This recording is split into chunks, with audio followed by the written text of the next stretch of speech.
For the past year, I've been employed at a very popular retail chain store in my area. You may have heard of it. I would like to go on record having said, before I start this video, that nothing I'm saying in the continuing moments has anything to do with Target specifically. I love the store that I work at. I love most of my fellow employees. Nothing to do with you. Target is not supporting or endorsing this video or anything I say in it. Just so we're clear, I am speaking as a simple retail employee myself. This has nothing to do with anything specific to the store I work at. It has everything to do with the experience of being a retail worker in any store, on any part of the country, in any part of the world. Okay? That being said, as a retail employee, I think there's a couple things I need to get off my chest. Things that I never in a million years would think that I would have to say out loud to any other human being on earth. But now that I've been employed by a retail store for at least a year, I know how absolutely vital and necessary this message is to the world around me. Moving on. Anyway, I'm employed at Target and I work in the cosmetics department, which sounds really glamorous and I actually like it a lot, but recently has become insanely stressful for a very specific reason.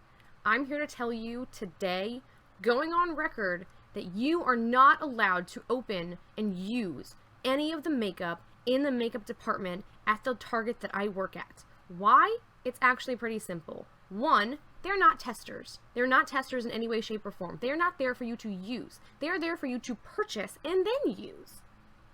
Secondly, it's not sanitary, because if you use a makeup product and you introduce the bacteria on your skin into said product, you start the makeup shelf life. If the makeup is only good for 6 months, once bacteria has been introduced into it, imagine how much shorter it'd be good for if, say, 3, 4, 5, 10, 15, 20 billion people touched it, used it, put it back on the shelf.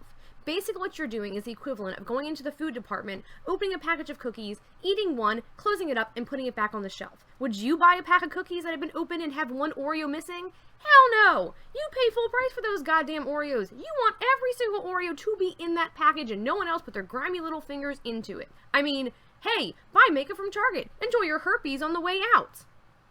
Doesn't that make sense? Look. There's a third point I would like to make here, but I realize it's a delicate idea and concept for some of you. So I'm just going to lay it out as simply as possible and hope that maybe you just roundabout get the message that I'm attempting to deliver as politely and PC as humanly possible. What's that thing that people do when they go to a store and they take something that they haven't paid for and they use it, but they don't give us money back to compensate for the loss of having taken it?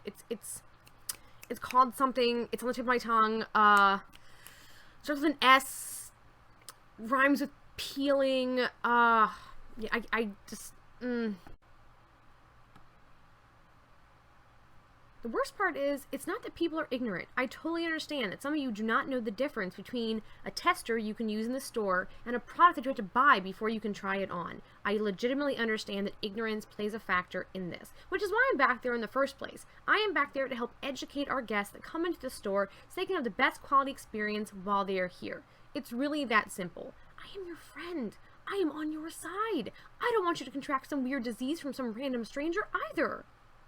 Look. I care. Despite the fact that I continually get hostile reactions, I'm going to keep telling you the information. That's how much I care. That being said, please stop yelling at me. I don't understand what the problem is here. I am educating you quietly and politely, and I'm very sorry that this has something to do with rage issues on your part, but please stop yelling at me. Ever heard of the phrase, don't shoot the messenger? Messenger! Like last night, I was working, and a woman came into the makeup department and started trying the makeup on. And then we had the following exchange. Excuse me, ma'am. I'm very sorry, but our store policy doesn't allow guests to try on the makeup. These aren't testers. This is the makeup you actually have to buy before you can wear it. I'm sorry if that's inconvenient to you. Excuse me? I'm sorry, ma'am. I know that's inconvenient, but actually the store has a really amazing return policy. So if you happen to purchase makeup that's not to your liking, you can bring it back and we'll give you store credit and then you can try another kind of makeup, maybe one that actually suits you a little bit better. What? What did you just say to me? I'm sorry? Okay, fine. Fine. Take your makeup. I'm never coming here again. I will never shop in this store again as long as I live. Yes? Bitch, I'm going Go to Walmart. Fine, go to Walmart. Walmart can have you. I don't want someone as rude and as nasty as you in my store, in my face, yelling at me just because I'm wearing a name badge, and you think that you have the right to treat me like a low-life piece of crap because I'm employed here and I can't say anything back. But this is the message now. Lady who came to Target last night, you yelled at me and embarrassed me and made me feel small in front of all the people I work with and all the other guests around me, and that was rude. It was rude and completely uncalled for. What kind of person acts like that? Who goes into a retail store and thinks that the person standing in front of them is so subhuman that you have the right to use profanity in my face, scream in my face, and then throw things at me? Who do you think you are? Externally, though, I was super polite. And then she went to go talk to a manager. Needless to say, this experience was actually pretty traumatizing for me. And the worst part is, that happens to me multiple times in a shift. People actually walk up to me and talk to me that way. So when I got home last night, I wrote an open letter to all the people who come into retail stores, which is basically all of you, so I can get a couple things that I want to say off my chest as clearly and succinctly as possible. An open letter to the people who shop at retail stores. For whatever reason, some of you, not all of you, treat myself and my fellow employees like total crap. Some of you may just be raging jerks in need of deeply introspective therapy and medication to control your rage. But most of you seem like otherwise decent human beings. You don't steal, you come in with people who I assume are your friends and family, indicating that you are liked and also capable of forming healthy relational attachments. I imagine that if you were as cruel and heartless and menacing to them as you are to me, then they would not hang out with you. Unless maybe the group of you is some part of a weird gang whose initiation period involves going to every retail store in the area and treating the employees there like total crap. But I doubt it.